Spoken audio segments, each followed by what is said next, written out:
Our next speaker is Dr. Maya. She has been coordinating and moderating this meeting with a lot of elan. Now it's our chance to hear some pearls of wisdom from her. The floor is yours, Dr. Maya. Thank you, sir. Thank you, AIOC Scientific Committee, for this opportunity. So I've been asked to talk about periocular soft tissue trauma, no financial disclosures to make, and I'll be covering canalicular laceration repair, lid lacerations, and few case scenarios, including foreign body hematoma and globe luxation management.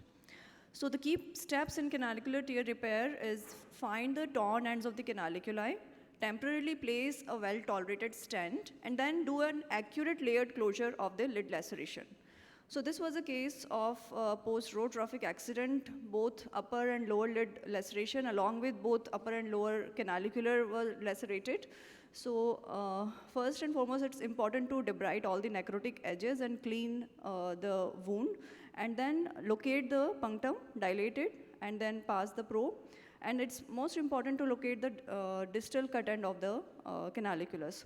So here it was a very proximal injury, so it was not difficult to locate under high magnification of the microscope. And here I'm using the stent that is a monocanalicular self-retaining silicone stent, and the length is approximate 40 millimeters, so we can trim it a little bit. And then the collar, it snugly fits into the punctum, and then you can just bevel the edge and then put it into the distal cut end of the canaliculus. And it goes very well. And then very importantly, you have to reapproximate the pericanalicular tissue, taking care not to take the bite from the canalicular wall. And here I'm using 6-0 vicryl suture, and then do a layered closure. And here, because we were having multiple lid marginal lacerations, so some tension, some stress was there on the margin, but doing a layered closure. And then upper canaliculus I was not expecting, and we were not having another stent. So here I've used a silicone rod that we use for ptosis repair. So that also can be a substitute for stent in these cases. So although the diameter is a little bit more than, and that it's not that flexible, but, and then again, it doesn't have the collar, and you have to secure it within your skin suture. But, and the other thing is that, shall we repair the upper canaliculus? So yes, whenever possible, you should do the upper canaliculus repair also. So here you can see very snugly fit collar of the canalicular stent, and when to remove it, around 6 to 8 weeks post-op, you can remove it, because we know that a biofilm gets formed after that, and we don't want that to be. And sometimes you can use a pediatric intracath IV cannula when you don't have any stent material or silicone rod available at your OT. Sometimes the canalicular cut end is very distal and difficult to find, like was there in this case. So people have advised to use pigtail probe, but I usually don't prefer to, do the instrumentation through the uninjured canaliculus. So here I have injected some colored fluid. You can use methylene blue or any dye, and then it will help you to locate from where the dye is coming, and then you can very well locate the distal cut end, or you can trace it just beneath the medial canthal tendon. There you will find it. And again, finding the cut end and cannulating it with the canalicular stent and approximating the tissues. So reapproximation is a key to get a good result. Basic principle of lid laceration repair is always place a suture so that the skin edges remain slightly puckered or pouting, so that the depressed scar does not form.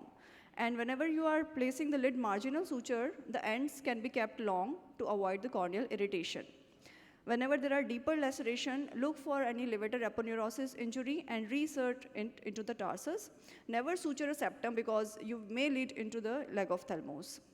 Medial canthal repair needs to be done very meticulously, and if you don't find the proximal cut end, then you can just suture it with the periosteum in the region of nasomaxillary suture posteriorly.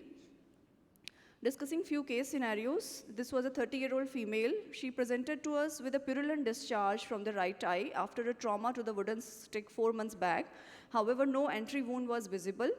In the MRI, you can see hypointense, this linear intensity, superiorlaterally in the orbit.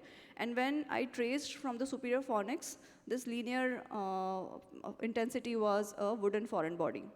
Yet another case of a similar presentation, she was treated as acute dacryocystitis. However, on careful history, there was a history of fallen shrub 3 months back, and we located multiple wooden foreign bodies that were there in the orbital apex going into the infratemporal fossa.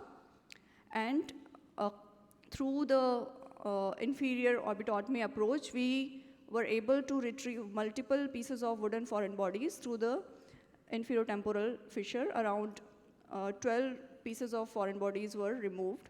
So always in cases of post-traumatic persistent inflammation or discharging sinus, you should have a high index of suspicion for retained intraorbital foreign bodies. This was a patient, 7-year-old male, who presented to us after a fall from height with a traumatic luxation of the globe. And the key for successful management is early intervention, do a temporary tarsorrhaphy. If you are finding difficulty, do a lateral canthotomy or cantholysis and mobilize the lid, and the globe will be pushed back into the orbit. Now, this patient presented to us with the downward displacement of the globe after a fall from bike, and you can see a very you can see the CT scan is showing this hypodense collection in the superior orbit, the boat-shaped convexity. And as an OPD or a minor OT procedure, you can just do a needle aspiration of these subperiosteal hematomas. And on table, you will see that the proptosis will be relieved. And this patient was also having RAPD, which disappeared, and the vision was improved after the aspiration of the hematoma. So to conclude, I'll say that individualized approach and sound knowledge of clinico-radiological features help in maximizing the outcomes in periocular trauma management. And I've just shown the video in the interest of general ophthalmologists, because not always they have an oculoplastic surgeon nearby to refer the canalicular tear cases. And I think they should also attempt these canalicular tear repairs with the stent. Thank you very much. Thank you, Dr. Maya. Very relevant discussion. And you can now keep on moderating.